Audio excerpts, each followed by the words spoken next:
না কোনো রকম ভাবে ঘন্টার পর ঘন্টা রোদে শুকাতে হবে, না কোনো রকম ভাবে এই আলুগুলোকে আপনাদের বয়েল করতে হবে। কোনো রকম রোদে শুকানোর ঝামেলা ছাড়াই, বয়েল করার ঝামেলা ছাড়াই মাত্র 15 থেকে 20 মিনিটের মধ্যেই কিন্তু আপনারা তৈরি করে নিতে পারবেন এই রকম একদম দোকানের মতো আলুর চিপস কিংবা পটেটো চিপস। বর্ষার বিকেল হোক কিংবা শীতের বিকেল, বিকেলের চায়ের আড্ডাটা জমানোর জন্য কিন্তু আমরা নানান ধরনের স্ন্যাক্স টাইপের খাবার খেয়ে থাকি। তার মধ্যে যেমন আলুর পকোড়া, চিকেন পকোড়া, বাঁধাকপির পকোড়া, এমনকি আলুর চিপসও কিন্তু আমরা কিনে খেয়ে থাকি। তো দোকান থেকে তো আমরা আলুর চিপস কিনে খেয়ে থাকি, সেই প্যাকেটগুলো দেখবেন হাওয়াতে এতটাই ভর্তি করা থাকে যে বাইরে থেকে দেখে মনে হয় যে বেশ অনেকটা আছে ভিতরে, কিন্তু ভিতরে কিন্তু একদমই কম থাকে। আর সেই চিপসগুলো খেয়ে কিন্তু বাচ্চা হোক কিংবা বড়, কারোরই পেট মন কোনোটাই ভরে না। নমস্কার বন্ধুরা, অনুভয় রান্নাঘরে আরো একটি নতুন পর্বে সবাইকে স্বাগত জানাচ্ছি। আজকে আমি আপনাদের তৈরি করে দেখাবো একদম দোকানের মতো মুচমুচে কুরকুরে আলুর চিপস রেসিপি। এইভাবে খুবই স্বাস্থ্যসম্মত উপায় কিন্তু আপনারা বাড়িতেই তৈরি করে নিতে পারেন। একদম কিন্তু বাজারে কেনা আলুর চিপসের মতোই খেতে হবে। প্যাকেটের আলুর চিপস কিনে আর আপনাদের ঠকতেই হবে না। এইভাবে কিন্তু বাড়িতে একটু বেশি করে বানিয়ে আপনারা 3 থেকে 4 মাসের মতো সংরক্ষণ করে খেতেও পারবেন। আর সেই জন্য দেখুন বন্ধুরা, এখানে কিন্তু আমি বেশ খানিকটা পরিমাণে আলু নিয়েছি। মোটামুটি 1 কিলোর মতো কিন্তু আমি আলুটা নিয়েছি। আর আলুটা দেখুন একটু খেয়াল করে, আমি কিন্তু খুব বেশি বড়ও নিইনি, আবার একেবারে কিন্তু ছোটও নিইনি, মাঝারি মাপের কিন্তু আলুটা নিয়েছি। আর এই আলুটাকে কিন্তু আমি গোটা অবস্থাতে একটু ভালোভাবে ধুয়ে নিয়েছি। তো এবার তো সবার প্রথমে আমাদের আলুর খোসাটাকে ছাড়িয়ে নিতে হবে। একটা পিলারের মাধ্যমে আমি আলুর খোসাটাকে ছাড়িয়ে নিচ্ছি, আপনারা চাইলে কিন্তু বটির সাহায্যে ছাড়িয়ে নিতে পারেন। এই যে দেখুন বন্ধুরা, আলুর খোসাটাকে কিন্তু আমি খুব সুন্দর করে ছাড়িয়ে নিয়েছি। আর এবার কিন্তু এই আলুর খোসাটাকে ছাড়িয়ে শুধু শুধু রেখে দেওয়া যাবে না, এইভাবে কিন্তু সঙ্গে সঙ্গে একটু জলের মধ্যে রেখে দিতে হবে। তাহলে কি হবে, আলুটা কিন্তু আর কালো হয়ে যেতে পারবে না। আরও একটি আলু আমি খুব সহজে ছাড়িয়ে নিলাম, আর এইভাবে বাকি সবগুলো আলুকে আমি ছাড়িয়ে নেব। পুরো আলুর খোসাটাকে আমার ছাড়িয়ে নেওয়া হয়ে গেছে। আর এবার দেখুন, আমি আরও একটি পাত্রে নিয়ে নিয়েছি খানিকটা পরিমাণে জল, কারণ একটাই আলুটাকে কেটেই জলের মধ্যে রেখে দেবো, তা না হলে আবার কালো হয়ে যাবে। আর এবার দেখুন বন্ধুরা, আমি নিয়েছি এরকম একটা গ্রেটার। এই ধরনের গ্রেটার তো সাধারণত সবার বাড়িতেই থাকে। আর এই ধরনের গ্রেটার যদি আপনাদের হাতের কাছে একান্তই না থাকে, সেক্ষেত্রে কিন্তু আপনারা বটি কিংবা চাকুর সাহায্যে আলুটাকে একদম পাতলা পাতলা করে কেটে নিতে পারেন। আর এই যে দেখুন বন্ধুরা, গ্রেটারের কিন্তু দুটো ধার আছে, একটা হচ্ছে ডিজাইনের ধার, আর একটা হচ্ছে এরকম প্লেন ধার। আপনাদের যেটা দিয়ে সুবিধা হয় আপনারা সেটা দিয়ে কেটে নেবেন। এবার আমি গ্রেটারটা নিয়ে নিলাম, আর গ্রেটারের যে সাইডের ডিজাইনটা আছে আমি সেই সাইডটা দিয়েই আলুটা কেটে নেব।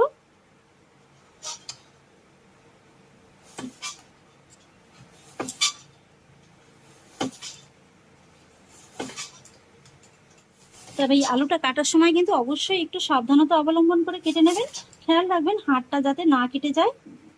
এবার আমি আপনাদের একটু দেখিয়ে দিচ্ছি। এই যে দেখুন বন্ধুরা, কত সুন্দর ডিজাইনটা এসছে। এই যে দেখুন, এই ডিজাইনটা কিন্তু দেখবেন বাজারের কেনা আলুর চিপসে থাকে, হুবহু কিন্তু ভাজার পরে একদম বাজারে কেনা আলুর চিপসের মতোই দেখতে হবে। দেখুন কত সুন্দর লাগছে। আর এই যে দেখুন কতটা পাতলা হয়েছে, সবকটি কিন্তু একদম খুব সুন্দরভাবে ডিজাইনটা চলে আসবে। আর আপনারা যদি প্লেন সাইডটা দিয়ে কাটেন তাহলে কিন্তু এরকম পাতলা হবে, ডিজাইনটা আসবে না, একই রকম কিন্তু লাগবে খেতে। একই রকম ভাবে আরো খানিকটা আলু আমি কেটে নিয়েছি, আর এইভাবেই কিন্তু বাকি আলুগুলোকে আমি সব কেটে নেব। এই যে বন্ধুরা, এক এক করে কিন্তু সমস্ত আলুগুলোকে আমি কেটে নিয়েছি। আর এবার কিন্তু এই আলুগুলোকে একটু ভালোভাবে ধুয়ে নিতে হবে। এই যে দেখুন, আলুটা জলে ভিজিয়ে রাখার পরে কিন্তু বেশ খানিকটা ঘোলা জল বেরিয়েছে। এই ঘোলা জলটা কাটিয়ে যতক্ষণ না পর্যন্ত একটা স্বচ্ছ জল বেরোবে, ততক্ষণ পর্যন্তই কিন্তু আলুটাকে খুব ভালোভাবে একদম ধুয়ে নিতে হবে। আলুগুলোকে কিন্তু আমি খুব সুন্দরভাবে ধুয়ে নিয়েছি। এই যে দেখুন, খুব সুন্দরভাবে কিন্তু স্বচ্ছ জলটা বেরিয়ে গেছে। এই যে দেখুন। আর এবার যেটা করতে হবে, এই যে কেটে নেওয়া আলুগুলোকে কিন্তু এরকম একটা ছাঁকনির পরে রেখে দিতে হবে, এতে করে কিন্তু জলটা খুব ভালোভাবে ঝরে যাবে। এইভাবে মোটামুটি মিনিট 5-এর মতো রাখলেই হয়ে যাবে। আলুর জলটাকে ঝরতে দিয়েছিলাম, 5 মিনিট হয়ে গেছে।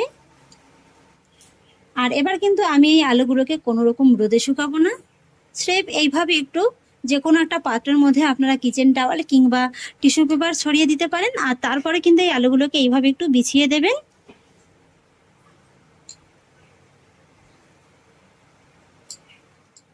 বন্ধুরা, এইভাবে আলুর চিপস বানানো এতটাই সহজ, আর একবার বানিয়ে খেয়ে দেখুন। বাড়িতে বসেই বানাবেন, কিন্তু টেস্ট হবে একদম দোকানের মতো। বেশ কয়েকটা আলু কিন্তু আমি ছড়িয়ে দিয়েছি, আর এইভাবেই কিন্তু বাকি আলুগুলোকেও আমি ছড়িয়ে নেব। আর এইভাবে আলুগুলোকে ছড়িয়ে নিয়ে আমি নর্মাল হাওয়াতে রেখে দেবো মোটামুটি 20 থেকে 25 মিনিটের মতো। রোদে শুকানোর একদম কোনো প্রয়োজন নেই, ফ্যানের নিচে রাখলে আরও ভালো হবে, তাহলে কিন্তু সময়টা আরও অনেকটা কম লাগবে। যদি নর্মাল হাওয়াতে রাখেন তাহলে 20 থেকে 25 মিনিটের মতো কিন্তু রাখতে হবে, আর ফ্যানের হাওয়ার নিচে রাখলে 15 মিনিটের মতো রাখলেই হয়ে যাবে। ওদিকে আলুগুলো শুকাতে থাক, আর সেই ফাঁকে চলুন আজকের এই আলু চিপসের মধ্যে একদম দোকানের মতো একটা স্বাদ আনার জন্য একটা মশলা রেডি করে নেব। সেই জন্য একটা মিক্সার জার নিয়ে নিয়েছি, আর জারের মধ্যে নিয়ে নেব 2 চা চামচের মতো প্রথমে কাশ্মীরি লঙ্কার গুঁড়ো, সেই সঙ্গে নিয়ে নেব 1/2 চা চামচের মতো লাল লঙ্কার গুঁড়ো, একই সঙ্গে নিয়ে নেব 1 চা চামচ রেগুলার লবণ, সেই সঙ্গে নিয়ে নেব 1 চা চামচের মতো বিট লবণ, আর তারপরে নিয়ে নেব 1/2 চা চামচ চিনি, আর সবশেষে নিয়ে নেব 1 চা চামচের মতো চাট মশলা। এবার ফাইনালি এই মশলাগুলোকে একটু ভালোভাবে গুঁড়ো করে নেব। মশলাটিকে দেখুন বন্ধুরা, আমি কিন্তু খুব সুন্দর করে গুঁড়ো করে নিয়েছি। আর এদিকে দেখুন আলুগুলোও কিন্তু খুব ভালোভাবে একদম শুকিয়ে গেছে। এবার আপনারা চাইলে এই আলুগুলোর উপর থেকে আবারও কিন্তু একটু টিস্যু পেপার কিংবা যে কোনো সুতোর কাপড় দিয়ে এভাবে একটু মুছে নিতে পারেন, এতে করে আরও একটু ভালো হবে। আবার না মুছলেও কিন্তু হবে, যেহেতু আলুগুলো এখানে খুব ভালোভাবে একদম শুকিয়ে গেছে। তো এখানে কিন্তু সমস্ত আলুগুলোকে আমি খুব সুন্দর করে রেডি করে নিয়েছি। আর এবার চলুন আলুর চিপসগুলোকে ভেজে নেওয়ার পালা। সেই জন্য গ্যাস ওভেনে কড়াই বসিয়ে দিয়েছি, আর তার মধ্যে নিয়ে নেব পর্যাপ্ত পরিমাণে সাদা তেল। এখানে খেয়াল রাখবেন তেলের তাপমাত্রাটা কিন্তু মিডিয়াম লোয়ের মাঝামাঝি রাখতে হবে। তেলটা এখানে পারফেক্টভাবে গরম হয়ে গেছে, আর তেলটা যে পারফেক্টভাবে গরম হয়েছে সেটা আপনারা কিভাবে বুঝবেন? প্রথমে তাই একটা আলু আপনারা দিয়ে দেখবেন। এই যে দেখুন বন্ধুরা, আলুটা আমি তেলে ছাড়ার সঙ্গে সঙ্গে কিন্তু ভেসে ওঠেনি, মোটামুটি 3 থেকে 4 সেকেন্ড বাদে কিন্তু তেলের উপরে আলুটা ভেসে উঠেছে। তার মানে কিন্তু তেলটা ঠিক এমনই গরম করে নিতে হবে। এবার আমি কিছুটা পরিমাণে আলু এই গরম তেলের মধ্যে দিয়ে দেব। একবারে বেশি করে ভেজে নেওয়ার প্রয়োজন নেই, ব্যাচ ওয়াইজ আপনারা ভেজে নিলেই হয়ে যাবে। আর আপনারা একটু খেয়াল করে দেখুন, আলুটা তেলে ছাড়ার সঙ্গে সঙ্গে কিন্তু এরকম একদম ফেনার মতো তৈরি হয়েছে। আলুটা যখন পারফেক্টভাবে ভাজা হবে না, তখন কিন্তু এই ফেনাগুলো আর থাকবে না। আর আলুগুলো ছাড়ার কিছুক্ষণ বাদে কিন্তু এভাবে একটু আলুগুলোকে আপনারা নেড়ে চেড়ে দেবেন, তাহলে আলুগুলো কিন্তু সব দিকে একদম সমানভাবে ভাজা হবে। আর এই আলুগুলোকে কিন্তু বন্ধুরা একটু সময় আর ধৈর্য নিয়ে ভেজে নিতে হবে, তা নাহলে কিন্তু আলুগুলো খাস্তা মুচমুচে হবে না। দেখুন বন্ধুরা, আলু চিপসগুলো কিন্তু খুব সুন্দর করে ভাজা হয়ে গেছে। এই যে দেখুন, শুরুতে যে ফেনার মতো হয়েছিল সেটা কিন্তু আর একদমই নেই। এইভাবে যখন ফেনাটা একদম পুরোপুরি বন্ধ হয়ে যাবে, তখনই বুঝবেন যে আলু চিপসগুলো খুব সুন্দরভাবে ভাজা হয়ে গেছে। আর এই যে দেখুন, কালারটাও কিন্তু খুব সুন্দর এসছে।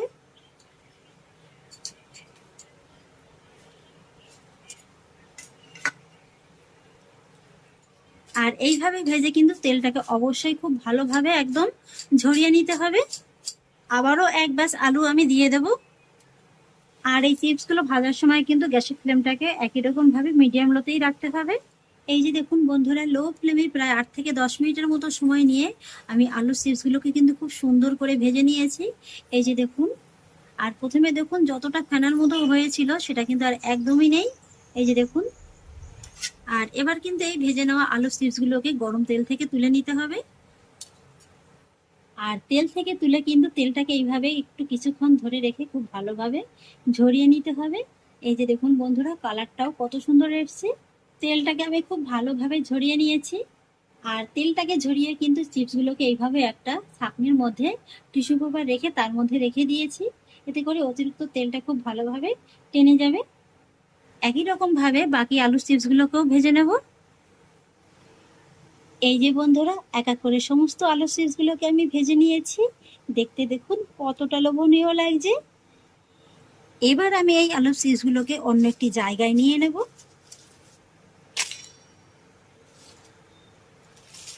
আপনারা নিশ্চয়ই বুঝতে পারছেন যে চিপসগুলো কতটা খাস্তা হয়েছে। আর এইভাবে কিন্তু আপনারা বেশি করে আলুর চিপস বানিয়ে যে কোনো এয়ারটাইট কন্টেনার কিংবা জিগজ্যাগ ব্যাগের মধ্যে ভরে কিন্তু নর্মাল ফ্রিজেই রেখে সংরক্ষণ করে খেতে পারবেন প্রায় 3 থেকে 4 মাসের মতো। তবে সেক্ষেত্রে কিন্তু মশলাটা মাখানো যাবে না। মশলা না মাখিয়েই কিন্তু রেখে দিতে হবে। মশলা মাখালে কি হবে জানেন তো, মশলার ভিতরে যেহেতু লবণ আর চিনিটা দেওয়া আছে না, যেটার কারণে কিন্তু এই চিপসগুলো একদম নরম হয়ে যাবে। আর তাই যখনই আপনারা আলু চিপসগুলো খাবেন মনে করবেন, এইভাবে শুধু ভেজে রেখে দেবেন। খাওয়ার সময় একটু শুধু মশলাটাকে মাখিয়ে নিলেই হয়ে যাবে। তবে আজকে আমি যেহেতু এই চিপসগুলো সংরক্ষণ করে রাখবো না, তাই পুরো চিপসগুলোতেই কিন্তু আমি মশলাটাকে মাখিয়ে নেব। তাই হাতে নিয়ে নিয়েছি সামান্য একটু মশলা, এইভাবে একটু ভালোভাবে মাখিয়ে নিতে হবে। আর এই মশলাটা যখন আপনারা মাখাবেন না, তখন কিন্তু অবশ্যই এই চিপসগুলোকে একেবারে পুরোপুরি ঠান্ডা করে নিয়ে তারপরে মাখাবেন। তা নাহলে কিন্তু আবার মশলাটা মাখানোর সঙ্গে সঙ্গে এর ভিতর থেকে জলটা ছাড়বে, যেহেতু এর ভিতরে লবণটা দেওয়া আছে। কি বন্ধুরা, লাগছে তো এখন একদম দোকানের মতো। না কোনো রকম ভাবে ঘন্টার পর ঘন্টা রোদে শুকাতে হবে, না কোনো রকম ভাবে এই আলুগুলোকে আপনাদের বয়েল করতে হবে। কোনো রকম রোদে শুকানোর ঝামেলা ছাড়াই, বয়েল করার ঝামেলা ছাড়াই মাত্র 15 থেকে 20 মিনিটের মধ্যেই কিন্তু আপনারা তৈরি করে নিতে পারবেন এই রকম একদম দোকানের মতো আলুর চিপস কিংবা পটেটো চিপস। তাহলে দেখে নিলেন তো বন্ধুরা, দোকানের মতো পটেটো চিপস বাড়িতে বানানো কতটা সহজ। আর জানেন তো, এই পটেটো চিপসগুলো এতটাই খাস্তা আর মুচমুচে হবে যে এগুলো আপনারা হাতে নিয়ে একটু ভাঙলেই বুঝতে পারবেন। এই যে দেখুন,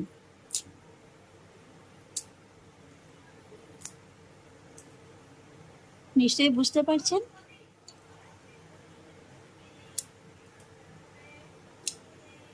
এখানে সব চিপসগুলো কিন্তু একই রকম খাস্তা হবে। এই যে দেখুন, আপনাদের নিশ্চয়ই বুঝতে আর কোনো অসুবিধা রইল না যে এগুলো কতটা খাস্তা হয়েছে। তাহলে আশা করছি বন্ধুরা, আমার আজকের এই রেসিপিটি আপনাদের খুবই ভালো লেগেছে। যদি একটু হলেও ভালো লেগে থাকে তাহলে আমাকে অবশ্যই একটা লাইক এবং কমেন্ট করবেন, সেই সঙ্গে বন্ধুদের সঙ্গে শেয়ার করবেন। আর প্লিজ বন্ধুরা, যদি আমার পরিবারের নতুন সদস্য হয়ে থাকেন তাহলে একটা সাবস্ক্রাইব করে পাশে থাকা বেল আইকনটি প্রেস করে দেবেন। ফিরে আসছি এরকমই পরের অন্য কোনো নতুন রেসিপি নিয়ে। সবাই ভালো থাকুন, সুস্থ থাকুন, ধন্যবাদ।